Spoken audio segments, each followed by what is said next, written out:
Next up, we've got Mark and Magpie, or Adam and Magpie, coming from the Microsoft Threat Intelligence Center. They are working, tracking some of the nation-state organizations and threats against Microsoft and our customers. So with that. Hi. So yeah, we're in the threat intelligence team within Mstic. So multiple teams within Mstic, but we focus exclusively on tracking the nation-state actors. And this is kind of a review of the last 12 months and some of the achievements we've had. Not all of them. Some of them we're not going to talk about today, even though we hold them dear in our hearts. But there's definitely been some that have made the press coverage, and there's some that we just want to kind of highlight in terms of the pieces that go beyond that kind of like everyday business as usual. So at Microsoft, we track the groups as periodic elements of the periodic table. We've got about 132 at last count, I think. Some of those are in kind of a development state. Some of them are fully fledged. And we've kind of progressed over the years, which we're kind of in like a third iteration now of the kind of Mstic team, where we're doing a lot more work with CELA in terms of the Defending Democracy initiative, a lot more in the space of kind of disruption to some of these actors that are affecting our clients across the various products and services that we have. And we spend our kind of days tracking at least 30 of those groups sort of full-time. And then others as and when we either receive intel or there's reason to kind of focus in on them a little bit more. We are now Redmond, Reston just outside of DC, Cheltenham, and soon to be Israel as well. So we're expanding in terms of geo, and that kind of brings new insights in terms of the kind of threat actors we see when we're talking with government and industry partners. Yeah. Should have done that as I was talking, but anyway, I'll hand over to Adam to talk about some recent work. Thank you. So about this time last year, or about December of last year, there was some news articles that came out saying that we, working with Facebook, and in reality another organization that chose not to be named, we took some action against some North Korean adversaries. So we have a group we call ZINC. I tend to stay away from the term Lazarus. For those that aren't TI people in here, you might roll your eyes, but the reason I do that is Lazarus sort of has been associated with a bunch of different meanings. Some people sort of use it to say anything North Korea, others use it to relate to something from like the Blockbuster report from Novetta a few years back. But ZINC is sort of a subset of that that we track, and their sister groups might be like those who are going after the Swift banking organization. So we targeted specifically ZINC and some of the stuff they were doing.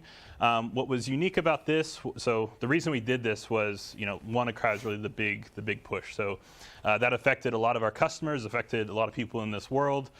We thought it was a step way over the line, and so we wanted to figure out if we could do something about it. Another thing that happened in that time frame that is sort of out there in the public was ZINC also started targeting utility providers here in the US, and we didn't want to see that escalate to something really bad. And so we got together with Facebook and a few other places and tried to see what we could do about it. And so we sort of combined our unique forces and took some action. So as Microsoft, we have a capability called MSRT, the Malicious Software Removal Tool. This has been talked about publicly, so it's sort of a way for us to, if there's like a really bad piece of malware, think like a worm, like config or something, it's a way for us to go push a signature to delete that globally on any Windows install that's receiving a Windows update, essentially. And so we pushed about, it was about 8 families from ZINC into MSRT in December. And so one morning in December, these adversaries woke up and a lot of their stuff was gone. So a lot of their access was deleted, maybe even on some of their own systems, as well as their servers, et cetera. And on top of that, we also went after their accounts. So not just Hotmail, Outlook accounts, et cetera, Facebook accounts, but also some of their social media profiles. So if anyone read through the 130-page indictment from a few weeks ago from Pak Jin-yuk that the FBI released, they sort of hinted to there being some LinkedIn profiles, other social media profiles, and I'll talk to those in a second. So we went and shut all those down. I think it was well over 200 accounts that we took down all at once. But the thing with the social media profiles is sometimes those are things that take them a lot of time to build up. So they have to build a repertoire, they have to build friends and connections, and so deleting all those is pretty painful for them. overall, what was the impact of that? We didn't expect to get rid of them forever. They did sort of die down and do nothing for about a month, and we didn't see anything from them for a month. And when they came back sort of just solely focused on cryptocurrency exchanges. They did change their tooling up a bit, using some of their older tools that weren't directly sort of affected by this. And since then, we've only seen a few things sort of creep back in. So they're still operating. Would we do it again? I don't know, but it's sort of an option we exercise too. So I talked briefly about social media stuff. So LinkedIn in particular, obviously we purchased LinkedIn a few years ago. We've been working with them on this. The indictment talked about the profiles, but didn't really go into much detail about them. So here were two. They had several. You'll notice both of these are people that claim to work for defense industry companies. That doesn't mean they were targeting these companies. What they do is they were creating these profiles to sort of exist in that industry, and then they try to connect with people in the industry. And so obviously LinkedIn's a very powerful platform for them because they can say, I'm really interested in a certain person that works on a certain technology. And so they can use LinkedIn to find that person. And then what they do is they try to connect to them. And once they connect, they don't necessarily send malware over LinkedIn. Once you're connected, you can view the person's contact email. So they'll take that contact email, and then they'll craft an email using a recruiter's name, and it's a recruiter they found on LinkedIn, and say, hey, I'm from such and such company. You can see me on LinkedIn. I've got this great job opportunity. You should totally open this document with macros enabled because it's going to tell you all about the awesome stuff you could work for here. And so I'm not going to say they were super effective with that, but that's a technique they've continued to use as they go across different industries. The other interesting thing about these profiles is like real people would go and endorse them and say like, oh yeah, this person's great. They leave like a full testimony about how great they are to work with. Little do they know they were endorsing a North Korean hacker, right? And so also, like I've shown some of these to some of our internal security trainings, and people sort of get scared realizing that they could have connected to a North Korean hacker. And like one of the obvious ways to find these is you actually just sort of look for like the best looking pictures. So like one thing we've joked about is what if you could like pipe all profile pictures through hot or not, and then you just look for like the ones that are at the very top. Those might be North Korean hackers. So another thing about so those accounts are a little over 1.5 years, 2 years old. And at the time, the interests were all like defense related.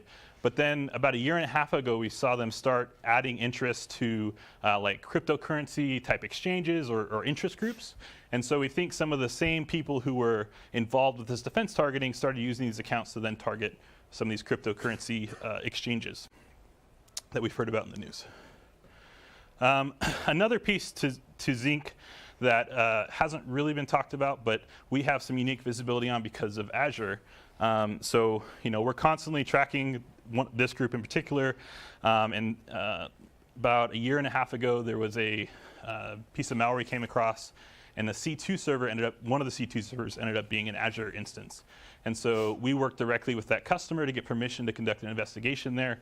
And the insights it gave us was pretty awesome. And so one of the things we learned, so ZINC, like 99% of their infrastructure at the time was all compromised infrastructure, stuff they go out and compromise and use. And so in this case, we found a vulnerability or they were using a vulnerability in Managed Engine Service Desk, which is like a IT help desk tool. They were just scanning the internet for that, finding it, exploiting it to upload a file. They'd pop this web shell on there, very, very generic, gave them a way to upload files and run commands. Wasn't anything super fancy, but this does run on top of, this is running on top of Tomcat. So we actually found cases where they've actually developed like a full server-side suite all built on using JSP that we've only seen them use once so far, but they do have it out there. And so once we get information like this, we turn around and we're going to scan the rest of Azure for it, try to find other instances that might have been compromised, maybe using the same web shell, using the same exploit and vulnerability. And then what they do with all this infrastructure as well is they also go and they set up like a big proxy network that they'll sort of bounce everything through. There's a good paper by Group IB that was released a little over 1 year ago where they go into this in a bit more detail, but one of the tools we ended up recovering was their manager for some of this proxy infrastructure. So when I first got this, I was hoping to be much more exciting, but no, it's pretty dead simple. But this is essentially what they would use on their end to manage all these compromised nodes that they've acquired. So there's another group that we track, call them THALLIUM. They are not super advanced at all. They are not, they did not show the best, most awesome techniques out there, but they're still extremely effective. And so, of course, as a TI analyst, I would love to track someone super advanced, like the stuff we heard today about Turlo or Equation Group. But this is still a big problem for our customers, and so we're still going to focus a lot of efforts on this. And so, a large majority of their attacks are all just standard phishing emails. Hey, you have unusual sign-in activity. Review your activity, and when they do that, they're going to get to a login page, a very generic O365 login page. We also have seen cases where they'll create, if you're an O365 tenant and you have you can set up a custom-looking login page, they'll emulate that and make it look like that. This has actually led us to do some interesting things on the O365 ATP side, where we'll use the Azure Computer Vision API to look at the site they're about to click on, and if it looks like one of our login pages or one of the customer's login pages, but it's not actually hosted on the right domain, we'll block that and flag it. Most recently, though, they started doing something interesting over the past 2 to 3 weeks. So they were sending out links, and the links, if you click them from a non-Chrome user agent, it would just send you to this PDF that looked corrupted. But if you clicked it from a Chrome user agent, you would go to this PDF that looked corrupted, loaded within an iframe, but then it would pop up this JavaScript alert saying, oh, you need to install the improved font provider Chrome extension. And if you clicked OK, it would take you there. And this one magically was created just 4 or 5 days ago, but has 30 5-star reviews and has been used, I think it was 68 people in total. Very first version, everything. This is actually, they have 2 versions of this. This is the most recent one, different name. And so, interestingly, too, some of the reviews were very specific. So this one was like, hey, if you're part of the UN committee, you should definitely install this because it's great. And what this would do is, can't really see it that well in there, but if they install the Chrome extension, it would give them permissions to all your tabs, all your cookies, et cetera. So anytime you would go to visit a specific page, and so they had not only organization-specific pages in there, but also Yahoo, AOL, Gmail, Microsoft, et cetera, Hotmail, it would steal your username, password, and cookies for that site and send it back off to them. So they'll do everything from the basic cred phishing stuff to this. This sort of gives them some persistence on this front. One of the things we do see them do as soon as they get access to an account is they go and set up SMTP forwarding on the account. And so we've had a lot of people move from different, whether it be on-prem or other mail hosting solutions to O365 recently. And one of the things we're learning and seeing is that sometimes when they bring their forwarding rules with them, these forwarding rules might have been in place for 2, 3, 4 years, where THALLIUM has had persistent access to that mailbox over time, and the user had no idea. And so all of these have sort of led us into some initiatives that Magpie will talk a little bit more about, but notifying our users when they've been targeted or even compromised by some of these state-sponsored actors, and THALLIUM is definitely sort of leading the charge there. So if you saw Ilya's talk yesterday, you'll see that when something happens to one of our customers, or indeed affects our customers through maybe a third party, such as supply chain attacks, then a lot of areas across Microsoft, product groups, MSRC, Mstic indeed, get involved, and it's about kind of assessing, the scale of it, the damage, what can we roll out in terms of detections, and then in some cases we were even approached by third parties who were affected to notify on their behalf. So the reason I've kind of included this is to kind of talk about some of the trends. So this is certainly something we've seen as a growing trend. Whereas we've kind of seen some of the discussions about these third-party suppliers being compromised, I think in terms of kind of attribution for us, we see criminal gangs kind of starting off, although highly targeted in at least the 2 related cases there with the undisclosed vendors, where the targeting was specific to IPs that we're not entirely sure how they managed to tie it to the organizations that they were after. But we also see, APT actors, in particular, BARIUM, which I'll touch upon a little bit more in a second, has been very busy in this space. So we've heard the CCleaner and the Shadowpad stuff, but also potentially TeamViewer. So from open source reporting, and if you mine VirusTotal, you can find some additional evidence there to suggest that perhaps TeamViewer themselves have suffered an issue, or at least in the case of CCleaner, Avast have suggested that was the route into their network. So if you've got legitimate credentials, you can obviously log in. You can get those credentials in a number of ways, phish them from the user, maybe even just brute force if it's a weak password. But this seems to be something that we've observed in IR cases and industry partners, where essentially a third-party remote solution provider has formed the kind of initial incursion into the network with no necessary kind of evidence to suggest credential harvesting up front. Kind of worrisome in some ways. But in this case, I think BARIUM seemed to drop their then sort of known payloads very quickly after each intrusion. So it was quite easy to at least detect malicious activity at that point. Obviously, if they'd wanted, they could have remained quite anonymous on the networks. So that's certainly something we're seeing, and has prompted us to take a little bit more of a step in towards the kind of the I guess takedowns, obviously used in the headline here, but the action against the actors to use some of our success against the Strontium actor, for example, in terms of seizing the domains, extending that to BARIUM and other actors as well. In one particular case, we actually had Ben, who was down for presenting this topic, and sadly he couldn't make it this week. He actually went with our global incident response team to a customer site and was able to, in kind of real time, not only advise them on maybe where they should look, having known this actor very well, but also examine logs, find new things, pivot, and basically build out that picture to not just help with the attribution piece, but then also to find onward victims and form the basis of a lot of notifications. Manganese is another group we track. Been around for a long, long time. You've seen APT1 kind of maybe come and go and come again.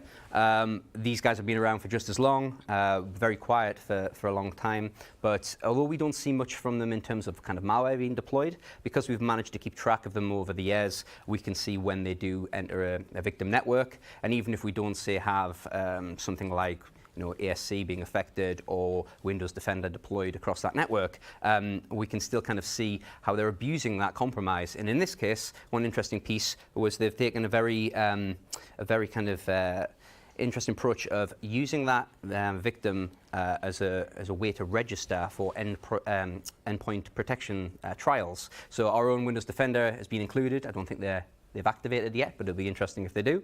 But there's at least sort of 4 other providers where they've now got that software, probably installing it within a test network, hopefully not on their own enterprise network, but that would indeed be interesting for whoever gets that telemetry. But we're not seeing kind of like the new malware development, but this would suggest that they're testing malware, or at least testing techniques, so that they won't necessarily be caught out when they do hit the kind of intended targets in the future. And Strontium, probably the one outside of ZINC where we've kind of attribution by association, or outright calling out the country in the ZINC case. Normal policy is not to attribute to a country or organization, hence why I didn't go into in depth with barium and manganese there. But strontium, I guess everyone's seen kind of the association with Fancy Bear and IPD28. So it's no surprise we've been kind of active against some of their attacks for a long time now, particularly around the elections. We were recently mentioned in the press again. This has kind of been an interesting piece. So we kind of took steps before necessarily it was on the radar of a lot of other sort of TI providers or response companies to again use that kind of the ability to take the domain away from the actor before harm actually comes to the end target. And something else that we've done in this space, and particularly with the THALLIUM actor as well, is extend the notifications based on compromise to targeting as well. So being able to say, you weren't actually necessarily infected by this attack, or perhaps we blocked this attack, but we'd still like to tell you that this group has a particular interest in you. And that's kind of something that I think we'll continue to expand upon. You know, trying to do this at cloud scale, this crosses over all of the places we have visibility, whether it's on the endpoint, in the cloud, in the mailbox. And the initial feedback, I think, is pretty good from those who've received those notifications. But I think it's important to inform customers about what they didn't see because it was blocked just as much as when they have to take action to resolve an incident. Obviously, we've got a lot of news coverage on the recent strontium piece. I think a lot of it was positive, which is great. But then we also had some more scathing reports, and I think RT in particular had 3 different reports out in the same day, essentially citing that other companies maybe didn't have any evidence that this was happening. Maybe that's based on visibility, but yeah, to basically try and say that we're trying to push a product, etc. And this is kind of, they can draw parallels with some of the initiatives we've started, but really this is kind of based on the work that we're doing and with some of our trusted partners to essentially stop an actor in their tracks and take that power away from them immediately. So we can ignore all that and try to keep doing the good work that we're doing there.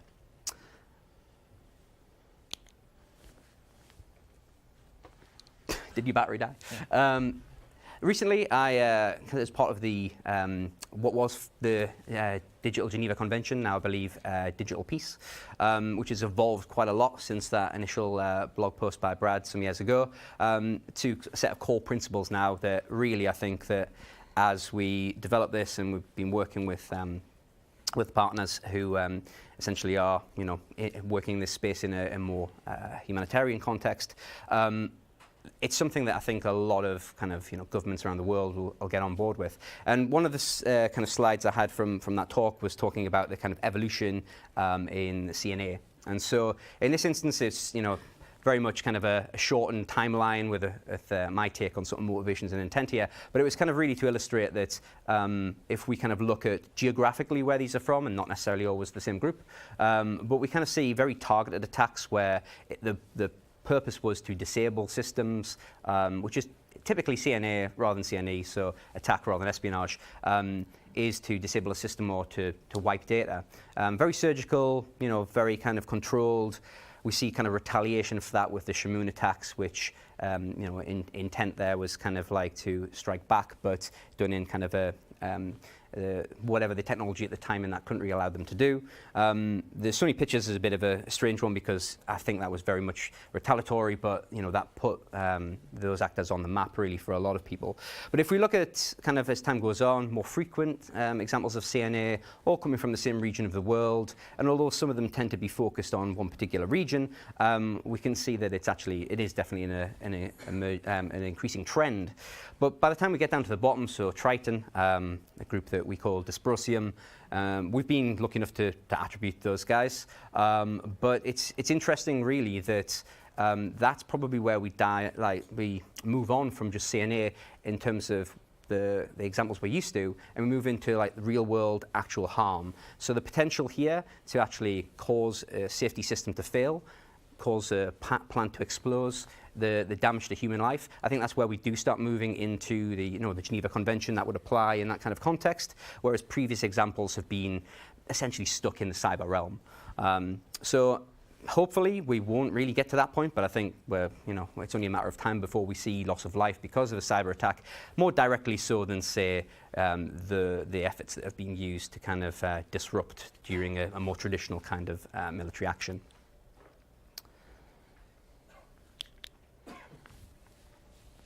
Cheers. Yeah, so we don't hear as much anymore. Maybe a few years ago you would have heard of a lot of activity groups using O-Days. We don't see it as much, but we still do see it. So one of the groups this year that had a couple was a group we called WNIUM. So the first one was reported to us by Chihu. And when our MSRC analysts first looked at it, they said, oh, this actually reminds me a lot of one I worked last year, which was 2017-0149. And that was actually attributed to a group called ZINC. So at the time when they reported this, we didn't know which group was behind this. When O-Days do come in, our group is involved. We try to figure out who it is to sort of help inform the decisions that should be made and how we should approach it. And so what was interesting is that this ended up being a group we called WNIUM. And so on the left was, that was the ZINC exploit. On the right was the recent WNIUM exploit. Obfuscation is the same, right? So don't know if this was intentional, don't know if they were just sharing the same package. We don't believe zinc and dubnium are related really at all, but it was interesting to make this note. And so there was also this carrier doc that would speak to autosoundcheckers.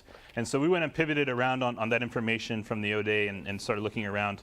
And ultimately we were able to find cases where it was appearing there was malware talking to those domains on systems that had dubnium malware like AzureX and Scarcraft signatures, for example. We also think we pivoted into what appears to be maybe a development network or an adversary network where a bunch of the malware was all coming from initially. And that tied into some other accounts we had and sort of opened up the graph for us on what Dubnium was doing today. Interesting thing is I really personally hadn't tracked Dubnium for maybe 2 or 3 years, but because they use an ODay, now we're going to pay a lot of attention to you. And so this sort of opened up some old memories. But fast forward a month or two, and they were back at it again. Kaspersky, in their blog post about the first ODay, they sort of hypothesized that the way the bug worked, they could probably modify it and use it again, and they definitely did. Trend Micro reported that. But again, they're using that same style of obfuscation, and it looked very similar. Overall, between 3 years ago and now, they've changed some things, but some of it still looks really familiar to me. Sort of the way they register domains and infrastructure still seems to be the same. They still do this trick, and you can go see some of the pictures where, like, the next stage payload is sort of using steganography or hidden within an image, and it can throw some analysts off. But overall haven't changed, but still demonstrate a big capability here. They've had a lot of Flash ODays in the past, and IE, and this would sort of fall in that category as well. And so we're going to continue to keep a close eye on them and sort of watch for more ODays coming out of them moving forward. They also have sort of had, as we tore this apart, they've had some really interesting targets. So they're very specific on who they target. They don't sort of blast things out, and that obviously goes into the equation when we're thinking about, okay, they've got an ODay, how fast are we going to move on this, how prevalent is it? And so like in this case, we were able to recover a mail where they were emailing someone in Cuba, but they were expecting that person to speak Korean, and it was like super specific. I can't ID who the victim is. I couldn't based off the email address, but seems to be very, very particular. Some of the other victims we were able to sort of notice based on IP address, et cetera, seems to also be very, very specific and sort of global, not sort of focused on one region of the world. But they seem to have very surgical precision in that regard.